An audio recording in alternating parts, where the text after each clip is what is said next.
আসসালামু আলাইকুম। প্রিয় দর্শক, আমাদের দেশে এবং সারা দুনিয়াতেই বিভিন্ন সময় নির্বাচনে কে কেমন ভোট পেতে পারে না পারে এটার উপর জরিপ হয়ে থাকে।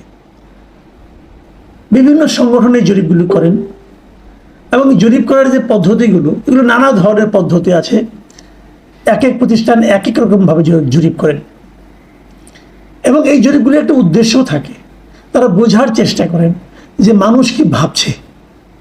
এখন নির্বাচনের সময়, কাজে এখন নির্বাচন নিয়ে জরিপ হবে, এটাই স্বাভাবিক। এই ধরনের একটা জরিপ গত সোমবার মানে গতকালকে প্রকাশিত হয়েছে।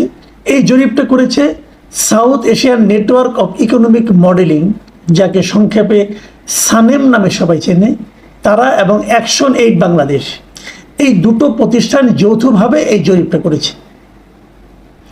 এই জরিপটা তারা কখন করেছে? মে মাসের 20 তারিখ থেকে 31 তারিখ পর্যন্ত, মানে মাঝখানে কিন্তু অনেক দিন পার হয়ে গেছে। প্রায় 1.5 মাস আগেই তারা জরিপটা করেছে। এই 1.5 মাস আগে করা এই জরিপটা তারা গতকালকে প্রকাশ করেছে। এত লম্বা সময় তারা কেন নিল আমি বুঝতে পারলাম না। যাও, করতেই পারে। এবং এটা তারা খুব ইন্টারেস্টিং টার্গেট গ্রুপকে হাতে নিয়েছে, যে কাদের মধ্যে তারা জরিপটা করবে। তারা জরিপটা করেছে তরুণদের মধ্যে। তরুণদের মানে যাদের বয়স 15 থেকে 35, এই যে এইজ গ্রুপ, এদের মধ্যে জরিপটা করেছে। এটাও আমার কাছে খুব রহস্যজনক মনে হয়েছে এই কারণে যে 15 বছরের লোক তো ভোটারই না আমাদের দেশে। আমাদের দেশে এখনো পর্যন্ত ভোটারের হওয়ার সময়সীমা এই বয়স হলো 18 বছর। তাহলে 15, 16, 17 এই 3 বছরের লোকজনকে কেন নেওয়া হয়েছে আমি জানি না। যখন তারা নিয়েছে তাদের নিশ্চয়ই কোনো একটা উদ্দেশ্য আছে। এবং তাদেরকে জিজ্ঞাসা করা হয়েছে অনেকগুলি প্রশ্ন ছিল। আমি খালি ভোটের প্রসঙ্গটা আনতে চাচ্ছি এখন, যে কাদেরকে তারা ভোট দিবে এবং তারা কি মনে করে যে কারা কি পরিমাণ ভোট পেতে পারে, এইগুলো তাদের কাছে প্রশ্ন। এবং সেখানে তারা দেখা গেছে রেজাল্টটা যে 38.76% ভোট পেতে পারে বিএনপির লোকেরা, বিএনপি পাবে। এবং তারপরে আছে জামাত ইসলামী, তারা পাবে 21.45%। এবং তারপর আছে জাতীয় নাগরিক পার্টি বা এনসিপি, তারা পাবে 15.84%। এবং সেখানে আরেকটা কথা তারা বলেছে যে বর্তমানে যে কার্যক্রম নিষিদ্ধ রয়েছে এবং নিবন্ধন স্থগিত রয়েছে যে আওয়ামী লীগ, তারা যদি নির্বাচনে প্রতিদ্বন্দ্বিতার সুযোগ পায় তাহলে তারাও ভোট পাবে 15.84%। মানে এনসিপি এবং আওয়ামী লীগের ভোট এখানে একদম সমান করে দেখানো হয়েছে। এবং তারা আরও বলেছে যে অন্যান্য যে ইসলামিক দলগুলো আছে এরা সবাই মিলে 4.59% ভোট পেতে পারে। এখন প্রশ্ন হলো, এদের আসলে জরিপটা চালিয়েছে কত লোকের মধ্যে? এদের আমি ওই জিনিসটা একটু বলি আপনাদেরকে। এরা যেটা করেছে, এরা 2000 লোকের উপর এই জরিপটা চালিয়েছে, 2000। এবং সেই জরিপে সারা দেশে যাতে রিপ্রেজেন্টেশন থাকে এই জন্য 8টি বিভাগের প্রত্যেক বিভাগ থেকে 2টো করে জেলা নিয়েছে এবং প্রত্যেকটা জেলা থেকে 2টো করে উপজেলা নিয়েছে। তার মানে যে দাঁড়ালো 8টা বিভাগের 16টি জেলা এবং 16টি জেলার প্রত্যেকটা থেকে 2টো করে উপজেলা নিলে 32টা উপজেলা। তার মানে 32টা উপজেলার 2000 লোকের মতামত তারা নিয়েছে। এবং এই 2000 লোকের বয়স 15 থেকে 35, এর চেয়ে বেশি না। কিন্তু বেশি বয়স্ক লোকরা কি ভাবে সেই ভাবনাটা তারা তাদের বিবেচনায় নেয়নি। তো এই জরিপে থেকে কি মনে হচ্ছে যে বিএনপি জিতছে? বিএনপি অনেক ডিফারেন্স, 38.76, মানে প্রায় 39% ভোট তারা পাবে। আর জামাত ইসলামের সঙ্গে তাদের গ্যাপ অনেক বেশি, 21.45, মানে 21%। আর ওইদিকে জাতীয় নাগরিক পার্টি প্রায় 16%। তো জাতীয় নাগরিক পার্টিটা দেখে কিন্তু খুশি হতে পারে যে তাদের ভোট তো অনেক হয়েছে। অনেকে তো বলাবলি করে এরা কোনো ভোটই পাবে না, তাহলে তারা অনেক ভোট পাচ্ছে, এটা মনে হতে পারে।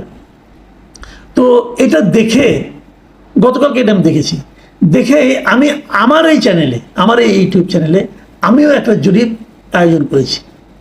হাতে আমার সময় কম ছিল, মাত্র আপনার একদিনও হয়নি, 14 ঘন্টা আমি কাল রাতে আমি জরিপটা দিয়েছি এবং 14 ঘন্টার হিসাবটা আপনাদেরকে আমি দেখাতে চাই। সেখানে আমার প্রশ্ন ছিল যে ধরা যাক আগামী নির্বাচনে আওয়ামী লীগ অংশ নিতে পারবে না, এমন অবস্থায় আপনি কাকে ভোট দেবেন? মানে আমি আওয়ামী লীগকে রাখিনি, ওনাদের জরিপে কিন্তু আওয়ামী লীগ যদি থাকতো তাহলে কত পেত এটা আছে। আর আমি বলেছি যে আমি ধরে নিচ্ছি আওয়ামী লীগ থাকবে না, কারণ আওয়ামী লীগের আপনার কার্যক্রম তো নিষিদ্ধ এখন। তো আমি ধরে নিচ্ছি নির্বাচনে আওয়ামী লীগ থাকলো না, সরকারের সিদ্ধান্তের কারণে থাকলো না, অথবা অন্য কোনো কারণ থাকলে সেটাও হতে পারে। যদি আওয়ামী লীগ না থাকে সেক্ষেত্রে আপনি ভোটার হিসেবে আপনি কি করবেন অথবা কাকে ভোট দিবেন, এই হলো আমার প্রশ্ন। আমি অপশন রেখেছি 4টা, আসলে আরও বেশি রাখলে ভালো হতো, কিন্তু ইউটিউবে এখন 4টা অপশনে রাখা যায়, এর চেয়ে বেশি রাখা যায় না। 4টা অপশনে আমি প্রশ্ন করেছি, বিএনপিকে, জামাতকে ভোট দিবেন, নাকি এনসিপিকে ভোট দিবেন, নাকি ভোটই দিতে যাব না, এরকম একটা অপশন রেখেছি। কারণ আমি ধরেছি যে যারা আওয়ামী লীগকে ভোট দিত তারা যেহেতু আওয়ামী লীগকে পাবে না, তারা ভোটই দিতে যাবে না, এটা হতে পারে। অথবা আরেকটা শ্রেণী থাকবে যারা টোটাল যে প্রক্রিয়ায় ভোটটা হচ্ছে আমাদের এখানে, সেই ভোটে হয়তো তাদের আস্থা থাকবে না, এই জন্য তারা ভোট দিতে যাবে না, এটাও হতে পারে। এই জন্য আমি এই 4টা অপশন রেখেছি। অনেকে বলবেন হয়তো যে ইসলামী আন্দোলনকে কেন রাখলাম না, তবে অন্য কোনো বাম দলকে কেন রাখলাম না, রাখিনি। আমার কাছে মনে হয়েছে এই কটাই আলোচিত। আমরা রেজাল্টটা কি পেলাম? এই 14 ঘন্টায় আমার এখানে ভোট পড়েছে 22,000, মানে ওনাদের চেয়ে 11 গুণ বেশি। আর আমার এখানে কিন্তু কোনো এজ গ্রুপ ছিল না, যে 15 থেকে 35 তা না, যে কোনো বয়সের লোকে ভোট দিতে পারবে। এবং এটা হলে এমনও হতে পারে 15 থেকে 12-13 বছরের কেউ ভোট দিতে পারে, আমি জানি না কি করেছে কিনা, আবার বেশি বয়সের লোকে ভোট হতে পারে। আমি কি রেজাল্টটা পেয়েছি এটা আপনাদের একটু দেখাতে চাই। বিএনপিকে ভোট দেবে বলেছে 14% লোক, বিএনপিকে। জামায়াতকে দিবে 11% লোক, এনসিপিকে দিবে 4% লোক। ওখানে কিন্তু জামাত আর এনসিপি প্রায় কাছাকাছি ছিল, এখানে জামায়াতের 3 ভাগের 1 ভাগ ভোট পাচ্ছে এনসিপি। আর 71% লোক বলেছে যে তারা ভোটই দিতে যাবে না। এখন এখান থেকে আপনি কি সিদ্ধান্ত উপনীত হতে পারলেন? তার মানে কি 71% আওয়ামী লীগের? না, আমার তা মনে হয় না। অনেকেই ভোট দিতে যাবে না, কারণ ভোট যেভাবে হচ্ছে হয়তো এই ভোটিং সিস্টেমের উপর তাদের আস্থাটা নাই।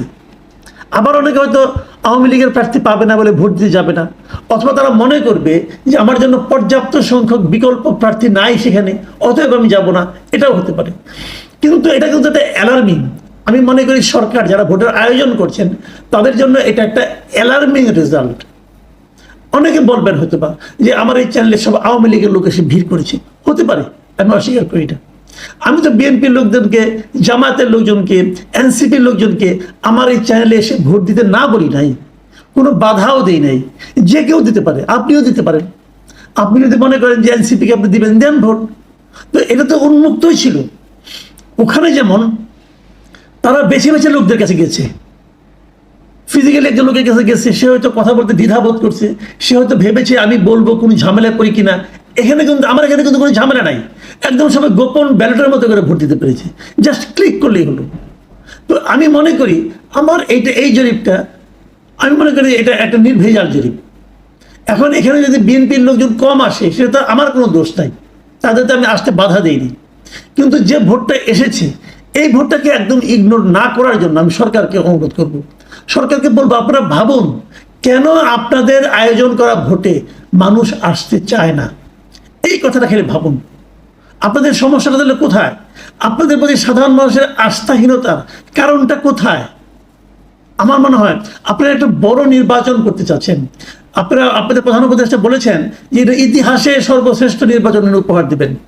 যে ভোটে 71% লোক ভোটই দিতে যেতে চায় না, সেটা ইতিহাসের শ্রেষ্ঠ নির্বাচন কি করে হবে? আমি তো বুঝি না। কাজে আমি মনে করি এই সমস্ত দিকগুলো বিবেচনায় নিয়ে সরকার অগ্রসর হবে আগামী ভোটের দিকে।